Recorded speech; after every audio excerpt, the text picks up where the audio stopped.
Medusa, the woman with snake in place of hair, is probably one of the most well-known creatures in Greek mythology. However, she was not always like that. Daughter of Phorcys and Ceto, two primordial deities of the sea, Medusa was born with incredible beauty. The young woman snatched hearts wherever she went. Yet, despite her seductive appearance, Medusa was chaste and pure. And because she admired the goddess Athena, she decided to become priestess of the temple dedicated to Athena. Virginity and chastity were indispensable requirements for this position. Medusa was a perfect priestess, perhaps too perfect even. Because she was so beautiful, the number of visitors who went to the temple just to admire her grew every day. That made the goddess Athena very jealous.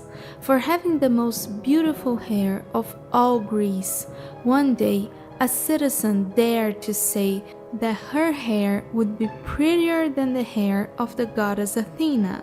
Although hurt and enraged, Athena did not take revenge. Nevertheless, one day, when walking by the shore, Medusa was spotted by Poseidon, god of the seas. He fell in love with the girl right away, yet she resisted the constant flirtations of the god. Poseidon had a personal feud with goddess Athena, and so owning her priestess became an obsession. Tired of being rejected, the god decided to possess her by force. Desperate, Medusa runs into the temple of Athena in pursuit of protection. Poseidon enters behind her, grabs the young woman, and rapes her on the floor in front of the goddess statue. After the violence ended, the goddess appears enraged, and she decides to cruelly punish her priestess. For the goddess to punish Poseidon was out of the question, since she considered that his act was the male entity's nature.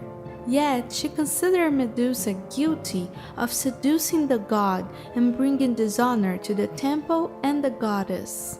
Athena curses the young woman, turning her beautiful hair into snakes, and from this day forward, anyone who looks into her eyes would be instantly petrified.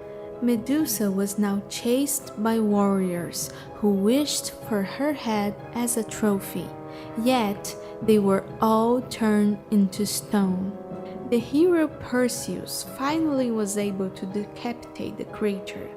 What no one knew was that Medusa was carrying Poseidon's child, and with her death, from her shed blood, was born the giant Chrysaor and the Pegasus horse.